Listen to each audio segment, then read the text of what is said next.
ଛୋଟିଆ ଭିଡ଼ିଓଟା ଆଗରୁ ଗୋଟେ କରିଥିଲି।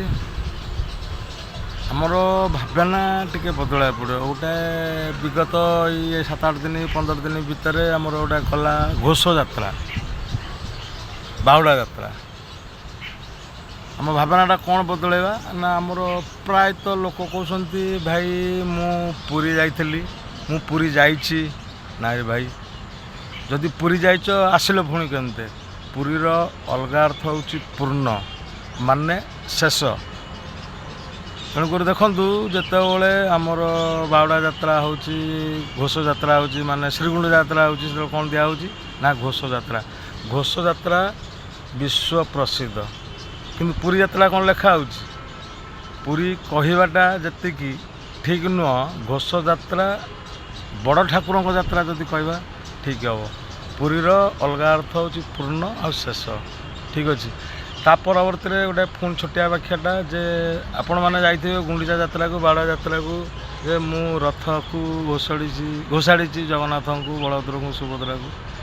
ଭାଇ ବିଚିତ୍ର ନୀଳା, ବିଚିତ୍ର ଖେଳା। ଆପଣମାନେ ସମସ୍ତେ ପରୀକ୍ଷା କରୁଥିବେ, ଯେଉଁମାନେ ରଥକୁ ସ୍ପର୍ଶ କରୁଥିବେ, ଦଉଡ଼ିକି ସ୍ପର୍ଶ କରୁଥିବେ, ଘୋଷାଡ଼ିଥିବେ। ରଥର ଦଉଡ଼ି କେତେ ମୋଟା, ଆଉ ସେ ମୋଟାଟାକୁ ଆପଣମାନଙ୍କର ଖାପ ବି ପାଉନଥିବ, ଯାହାକି ଦୁଇ ହାତରେ ଧରିଥିବ।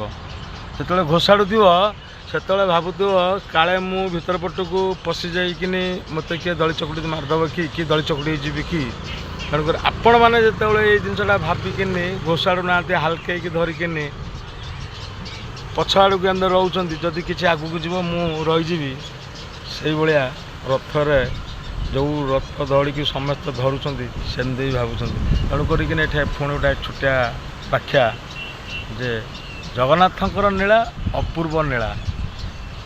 ଆପଣମାନେ ମୁଁ କେବେ ଆମେ ଘୋଷାଡ଼ିନୁ, ନା ଆମେ ତାଙ୍କୁ ନେଇନୁ, ନା ଆମେ ନେଇପାରିବା ନାହିଁ। ପ୍ରଭୁଙ୍କର ଇଚ୍ଛାରେ ଯେତିକି ଯିବା କଥା ଯାଉଛନ୍ତି, ଯେଉଁଠି ରହିବା କଥା।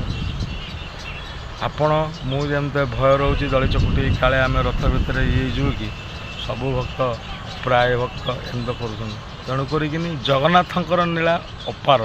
ସିଏ ଘୋଷ ଯାତ୍ରା ହେଉ, ବାହୁଡ଼ା ଯାତ୍ରା ହେଉ, ତା ନୀଳାରେ ସିଏ ନୀଳା କରୁଛନ୍ତି। ଆମେ କିଛି ମାତ୍ର ନାଁକୁ ଯାଉଛୁ, ଯାତ୍ରାକୁ ଉପଭୋଗ କରୁଛୁ, ସ୍ପର୍ଶ କରି ଆସୁଛୁ, କିନ୍ତୁ ଆମେ ରଥ ଘୋଷାଡ଼ୁନୁ।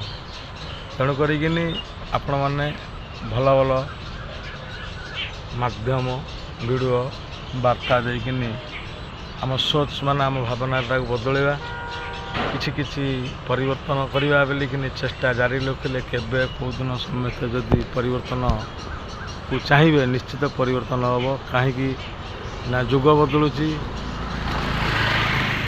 ଯୁଗ ପରେ ଗଛର ପତ୍ର ବଦଳୁଛି, ସ୍ୱୟଂ ଆପଣମାନେ ବଦଳୁଛନ୍ତି, ମୁଁ ବି ବଦଳୁଛି, ଗଛର ପତ୍ର ବଦଳୁଛି।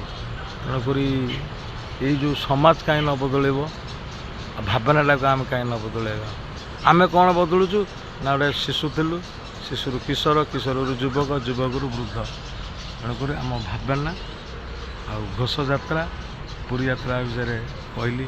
ଯଦି ଆପଣମାନଙ୍କୁ ଏଇ ବାର୍ତ୍ତାଟା ସୁନ୍ଦର ଲାଗୁଥାଏ, ତାହେଲେ କିଛି ନା କିଛି ସୁନ୍ଦର ଭାବିକିନି ଅଲଗା ଅଲଗା ଭିଡ଼ିଓ ମାଧ୍ୟମରେ ଆପଣ ସୋସିଆଲ ମିଡ଼ିଆରେ ଦିଅନ୍ତୁ।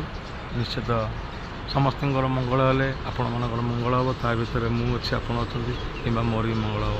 ନମସ୍ତେ। ସର୍ବଭବନ୍ତୁ ସୁଖିନଂ। ଜଗନ୍ନାଥ ସ୍ୱାମୀ ନୟନ ପଥଗାମୀ ଭବତୁ।